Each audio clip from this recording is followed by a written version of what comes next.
said back on Saturday that your injury list at that time wasn't great, that it would change after that practice on Saturday. So did things move in the direction you wanted it to, and where do you just feel like you're at overall? Yeah, it's just unusual. Usually you start and you're in good shape and it grows, and we're going in the opposite direction. So we've made some modifications to our practice. We do that every year based on Andrew Nelson, our sports scientist, recommendations, as well as Chuck Losey and the coaches. So I think that's helped. We're out here a little bit shorter, not much shorter, but we're out here a little bit shorter. Reducing reps a little bit, not much, not significant.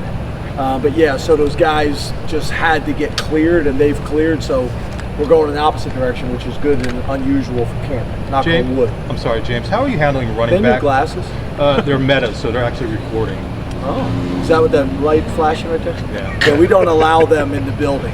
In your building? That's smart. Yeah. There may have been another program that used these nefariously somewhere. I don't know who it was. Yeah, I don't know about all that. Seriously, running back wise, how are you divvying up snaps when you have two veteran guys and then you have so many young guys kind of competing for backup spots? Yeah, we got a pretty good idea who Nick and Fat are, right? So, giving them enough that they're continuing to get better. Similar challenge that we have with Olu and Tyler Warren and a lot of guys like in that situation. So limit some of their reps, and then we can't give enough reps to the other guys. So cutting Katron and Nick's reps down, and then giving as many of those other guys reps as possible, and then kind of rotating who goes out as the number 3 each day type of deal. But it really doesn't matter. It's same with the quarterbacks. They're all getting the same number of reps. It's just day by day who goes first. Can you tell us Cam kind of looked at running back, getting his feedback on it? Good. I think, as you guys know, that was significant injury. So there's the physical component that he was still working with, the mental component that he was still working through, and emotionally as well. And I see him getting more and more confident every single day. He's totally ready to go, but it was a significant injury. So he's still working through some of those things. He starts to look more and more like the Cam we remember every single day. And I'm proud of him. He's handled it all really well. James, how does Donko look at guard, and when do you want to get things settled as far as the first 5 go? Yeah, like always, we'd love to have our starters at every position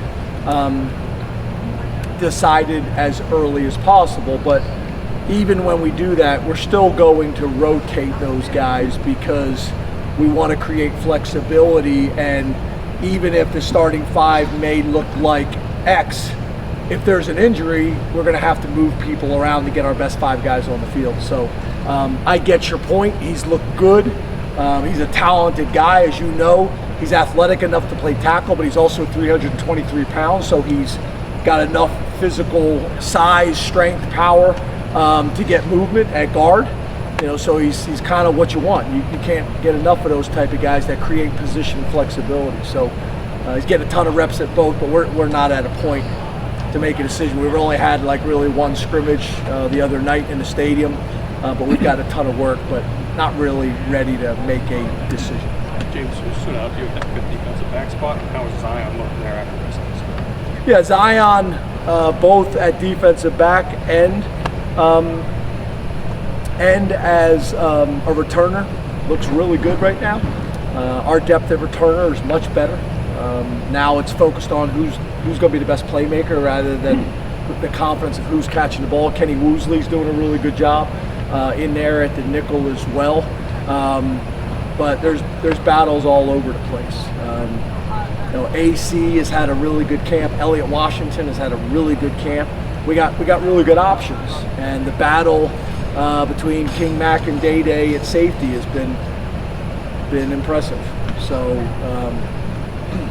again, not sure how it's going to play out, but they've all earned the trust of their teammates as well as the coaching staff. James, I think we saw Deny get some work with the tackles as opposed to the ends. Is that a permanent change, and if so, why? Yeah, so we are going to move Enai inside. I think long term, it's his best position in terms of being able to play the game as long as he can. Whenever you move down a position, you increase the athleticism.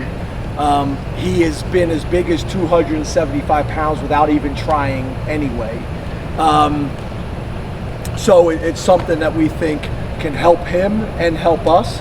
And he's also smart enough that if we got a game that we want to play with a big end because he is physical, like you guys know we've done in the past with some guys, we could move him out there or use him in a goal line package too. So just trying to put him in the best position to bring value to us and for himself long term. Speaking of those defensive tackles, how have the young guys responded early in camp to the work they've got? Yeah, I think you guys know there's been a lot of talk and buzz around Xavier. Blanding is twitchy and as athletic as that we have at the position, and is really taking a step right now. And then there's a group of like 3 guys that are battling for those next 2 spots. I probably should have included Wafel too. Wafel is the other one that is doing some really nice things. And then there's that group of 3 guys that are all battling. Liam, Cook, Randy are all battling kind of for those next spots. So we feel good probably about those top 4 to 5 guys. And then there's a battle for that 6th defensive tackle. Coach, will you change your approach to the number of times you're at Beaver Stadium this summer because the fact that it was a construction area for most Yeah, of we're going to try to get in as many times as we can this camp, because we didn't get in, to your point, this spring. And I also just think for our young players, it's important to get in there as much as possible. We went in there the other night; it was awesome. The weather was great. The stadium looked beautiful. And the lights were on, and we got really good work. But some guys, you could tell, looked different in there. It was big for them. But it's cool. I think the stadium's gonna look phenomenal. Those decks they have in the corners that's always been empty. They put these temporary stands, not just in the big ends, the big sideline, but in those corners. And I'm sitting there looking up, like, why didn't we do that in the past? Like that was wasted space forever. That even the temporary bleachers. I think that's awesome. I think that's a huge opportunity for us. I think Pat and Vinny have done a phenomenal job of finding. You're going to see a ton of upgrades this year, and then obviously next year is going to be crazy. So there's been a ton of hard work and really good ideas about how to maximize that stadium and how to make it as loud as possible. It's always been a great venue. I think it's only going to get better. While we're on the stadium talk, are your coaches going to flip over to our side and say, why do you want to do that, or what is there? I'm sure there's. Yeah, it's a little bit of both. It's not going to matter anymore because we're going to have a really nice press box on either side. I know you guys have loved that. That naval ship that looked was about to fall off the side of the stadium for all those years. But from that standpoint, it really didn't matter. So now it's where's the best side to be on to see the game, and also maybe stop some people from stealing signals. 2 more guys, James. We haven't had a chance to. We have had a chance. We haven't heard feedback on Zariah from you since preseason camp open. How has he looked so far through a week? Yeah, good. He is a veteran guy. He is an experienced guy.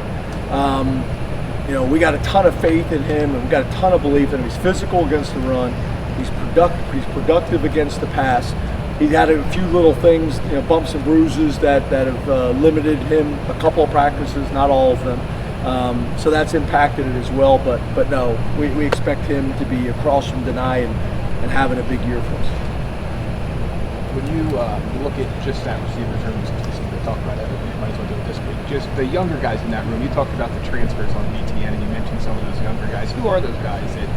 Whether it was at the stadium, maybe someone flashed to you, or just here? Yeah, there's a ton of guys. There's the second-year guys that have really made moves for us that we're excited about and see. There's some guys that have been around for a while, like an Ivy.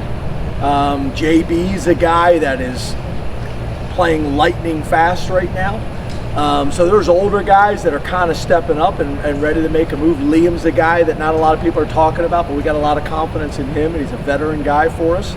And then when you look at that young class of Lyric and Kobe, Jeff Exner is big physical guy who ran extremely well when he showed up. You know, and Matt Alton. So it's a good group of young guys that we're excited about, and I think a couple of them will end up playing, you know, this year. You know, we'll see. You know, Kobe's been the guy that I think has gotten a lot of buzz early on, but there's been other guys that have stepped up and I think have earned a ton of respect as well. So it's going to be interesting to see how this whole thing plays out. Thanks, Coach.